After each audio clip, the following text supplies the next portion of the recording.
So we're on the DJI medium format camera. I realized full frame wasn't enough for my life or my living room, and no thank you to that. I was sick of what Japan had to offer me. It wasn't a lot. We went the China route. Things are cheaper.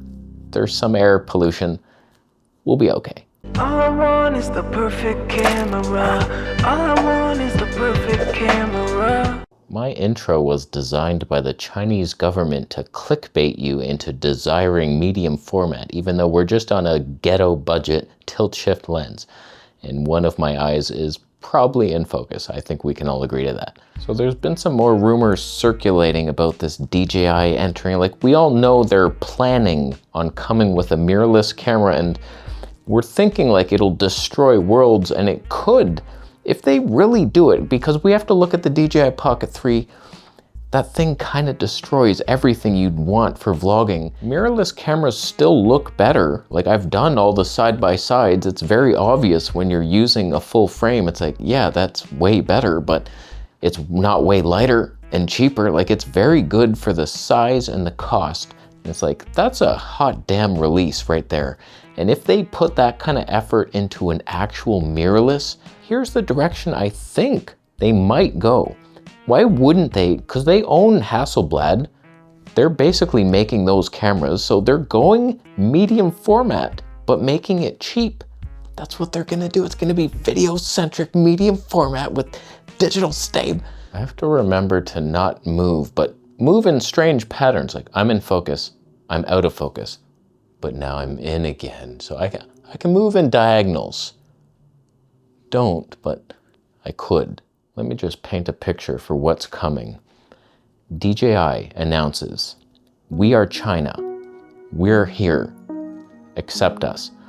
They're going medium format, low megapixel, just like the DJI Pocket 3. It's 48 megapixels, but it's binned, just like the A7S III sensor. So they're doing that. The dynamic range increase because it's also a DJI sensor. DJI medium format, low megapixel sensor, doing 4K 240p, HD 480, and digital stab, just like action cam stab. They know how to do it. Most companies don't really. Panasonic's pretty good. Olympus was quite good, but they're not in business, are they?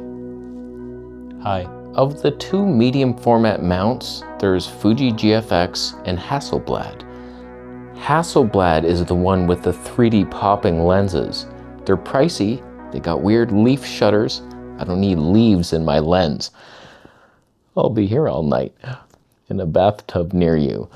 I don't know what that really means, the leaf shutter. I just know the shutter's not in the body, it's in the lens somehow with leaves. It's melded together with liquid molten metal leaves. Fuji, for whatever reason, has gone the route of clinical. They used to have the formula. It's same with Canon.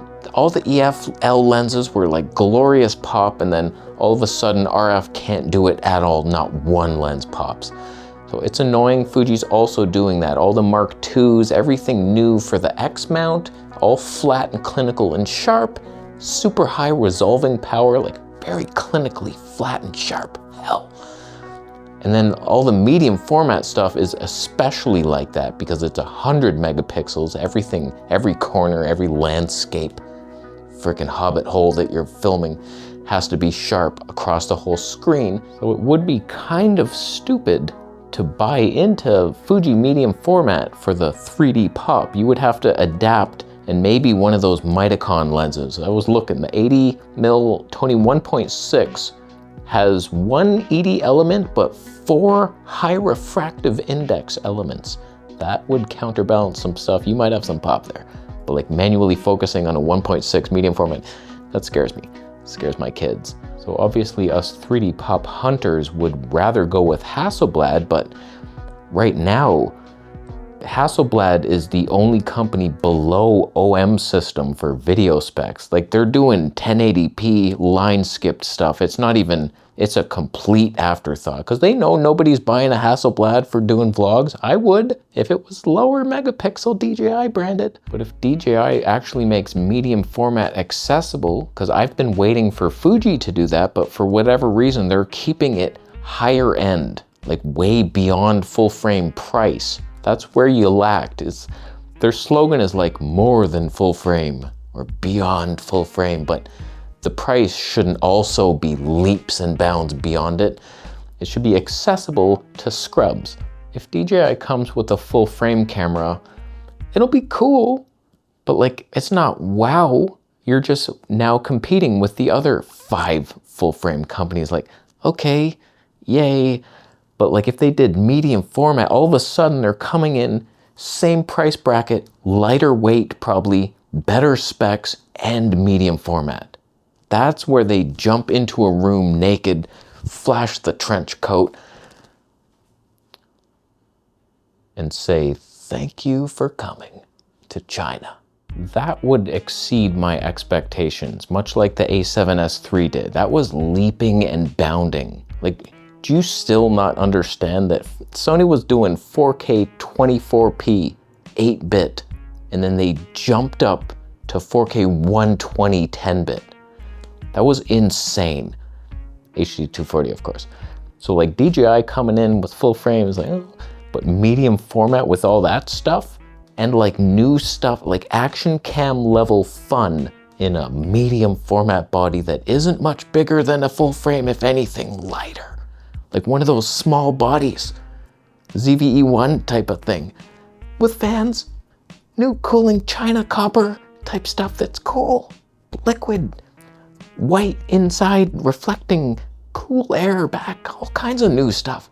I truly hope DJI is doing this, planning for something big, not just we're here to participate. Just like Conor McGregor, he was here to not take part, but to take over. They could take over because we're bored of Japan, aren't we not?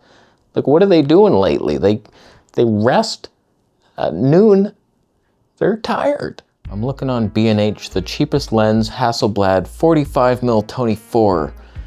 That's not great. So you got your 35mm, but it's not a ton of background blur, but the pop on it, it's only 1100. You could find one used. I haven't seen anything used to Hassleblad ever in my life, but I'm sure there's a market underground somewhere.